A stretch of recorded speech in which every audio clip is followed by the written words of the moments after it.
Dear student, आज हम आप लोगों को क्लास 6 के विज्ञान में इकाई 6 जीव जगत भाग 2 के बारे में अध्ययन कराने चल रहे हैं।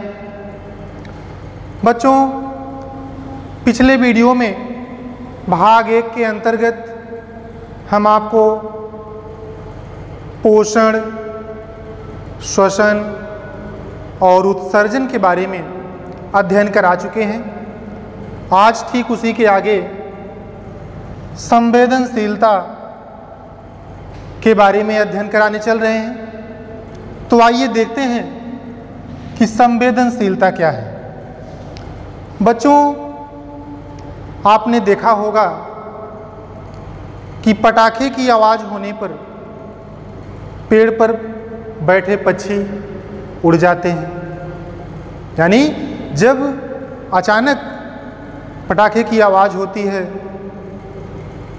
बादल गरजता है, तो उस समय पेड़ पर बैठे पक्षी उड़ने लगते हैं।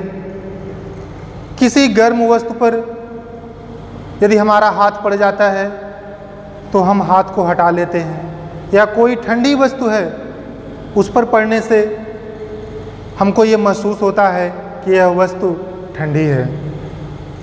और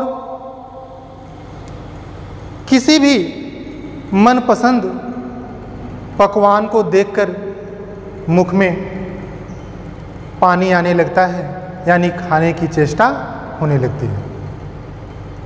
तो बच्चों, यह क्रिया क्या है? संवेदनशीलता है। बादलों का गरजना, पटाखे की आवाज़, गर्म वस्तु और मनपसंद पकवान, ये सब क्या है? उद्दीपन है। और मुख में पानी आना, पक्षियों का उड़ जाना, हाथ का हट जाना, ये सब क्या है? अनुक्रिया है। तो किसी भी उद्दीपन के प्रति शरीर द्वारा की गई अनुक्रिया ही संवेदनशीलता है। तो संवेदनशीलता की परिभाषा क्या होगी कि किसी भी उद्दीपन के प्रति शरीर द्वारा की गई अनुक्रिया ही संवेदनशीलता है। पौधे भी उद्दीपन के प्रति संवेदनशील होते हैं। जैसे छुई मुई की पत्तियाँ, यदि छुई मुई की पत्तियों को हाथ से हम स्पर्श करते हैं, हमारा हाथ उन पर पड़ जाता है तो पत्तियाँ झुककर बंद हो जाती हैं। इसी तरह से रात रानी रात में खिलती है और सुबह दिन के समय वह बंद हो जाती है। तो बच्चों, सभी जीव जैसे स्पर्श, ताप, प्रकाश, ध्वनि, विद्युत आदि के प्रति संवेदनशील होते हैं, यानी इनके अंदर संवेदनशीलता का गुण पाया जाता है। तो बच्चों, अब आप संवेदनशीलता के बारे में जान गए हैं। अब इसके आगे है 5वां नंबर,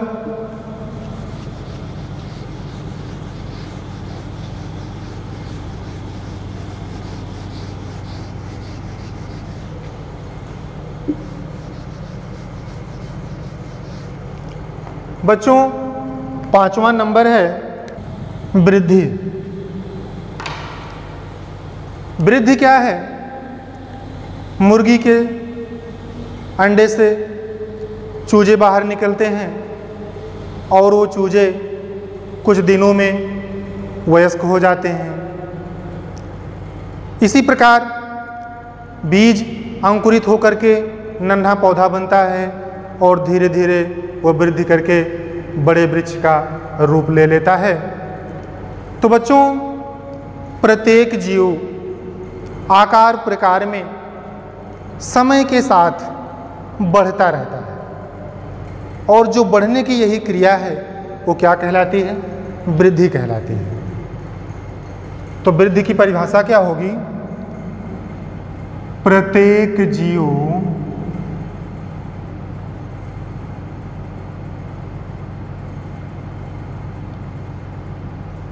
आकार प्रकार में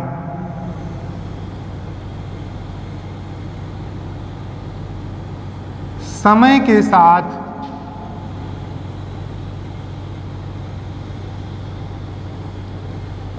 बढ़ता रहता है।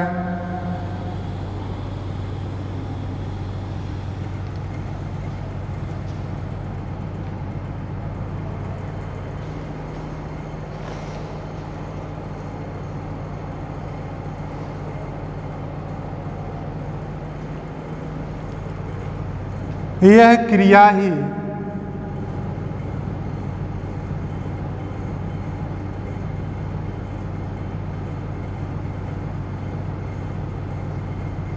वृद्धि कहलाती है।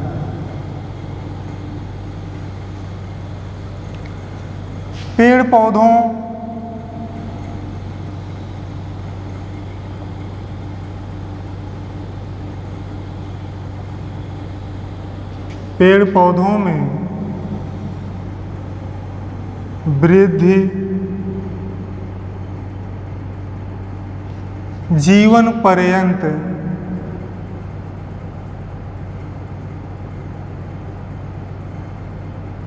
होती रहती है, जबकि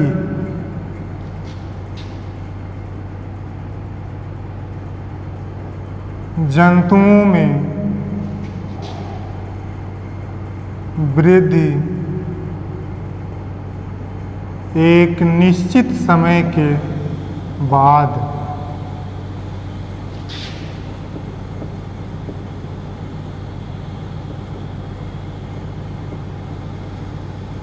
रुक जाती है।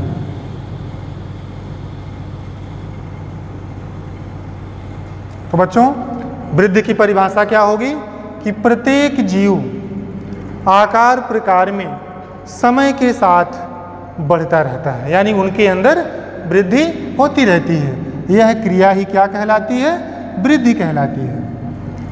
पेड़ पौधों में वृद्धि जीवन पर्यंत होती रहती है, यानी आपने देखा होगा कि पेड़ पौधे की शाखाएं सूख जाती हैं, फिर उसके बगल से नई शाखाएं निकलती हैं, उन शाखाओं से अन्य शाखाएं निकलती हैं, तो उनके अंदर जो है वृद्धि जीवन पर्यंत होती रहती है।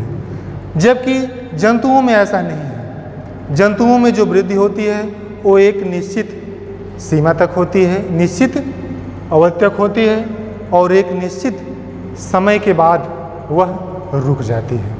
तो जंतुओं और पौधों में सबसे बड़ा यही एक अंतर है कि पेड़ पौधों में वृद्धि जीवन पर्यंत होती रहती है, जबकि जंतुओं में वृद्धि एक निश्चित समय के बाद रुक जाती है। तो बच्चों, अब आप वृद्धि के बारे में जान गए कि वृद्धि क्या है। इसके बाद सजीवों के जो प्रमुख लक्षण हैं उसमें 6वां नंबर है प्रजनन।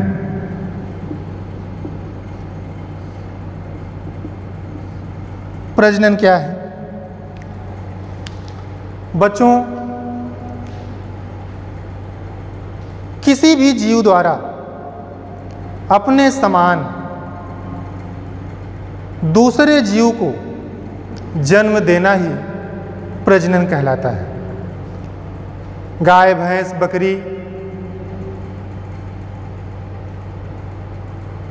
वयस्क होकर के अपने समान दूसरे जीवों को जन्म देते हैं। इसी तरह से पेड़ पौधे भी बड़े होकर के अपने समान दूसरे पौधों को जन्म देते हैं। तो अपने समान दूसरे जीवों को उत्पन्न करने की क्रिया क्या कहलाती है? प्रजनन कहलाती है। तो प्रजनन की परिभाषा क्या होगी?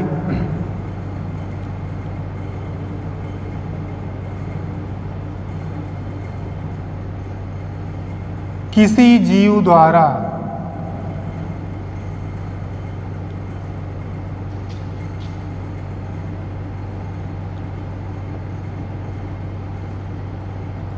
अपने समान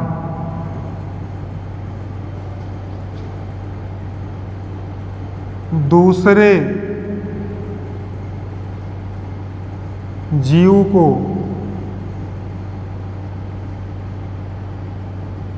जन्म देना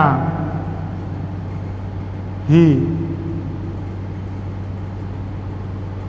प्रजनन कहलाता है।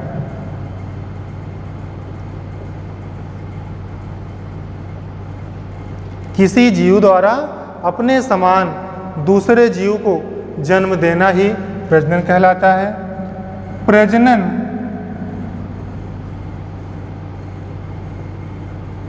सजीवों का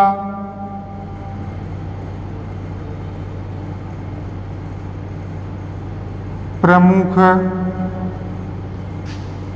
लक्षण है। यह एक स्वाभाविक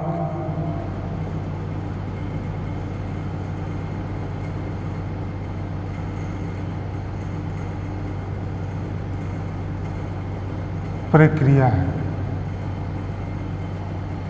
प्यारे बच्चों, किसी जीव द्वारा अपने समान दूसरे जीव को जन्म देना ही क्या कहलाता है? प्रजनन कहलाता है। प्रजनन सजीवों का प्रमुख लक्षण है और यह एक स्वाभाविक प्रक्रिया है। बच्चों, यदि प्रजनन की क्रिया बंद हो जाएगी तो इस पृथ्वी पर जीवों का जो अस्तित्व होगा वो समाप्त हो जाएगा। यानी वो दूसरे जीव जब इस पृथ्वी पर नहीं आएंगे तो जीवों का अस्तित्व क्या होगा? समाप्त हो जाएगा। तो यह एक सजीवों का प्रमुख लक्षण है और यह एक स्वाभाविक प्रक्रिया है।